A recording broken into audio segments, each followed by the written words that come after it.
இந்த நாள் கர்த்தருடைய வார்த்தை யோவான் 15ஆம் அதிகாரம் 13ஆம் வசனத்தை வாசிக்க கேட்போம்.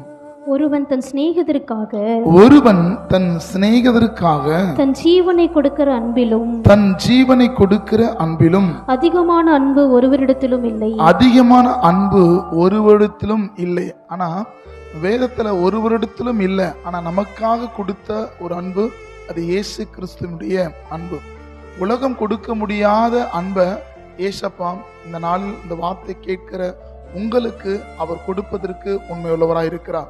சில அன்புகள் ஏமாற்றப்பட்டிருக்கலாம், சில அன்புகள் புறக்கணிக்கப்பட்டிருக்கலாம், சில அன்புகள் கைவிடப்பட்டிருக்கலாம். ஆனால் அந்த கிறிஸ்துவின் அன்பு எந்த சூழ்நிலையிலும் உங்களை கைவிடாதபடி கடைசி வரையிலும் நடத்துவார். கவலைப்படாதிருங்கள், கர்த்தர் உங்களோடு கூட இருக்கிறார். கர்த்தர் உங்களை ஆசீர்வதிப்பார்.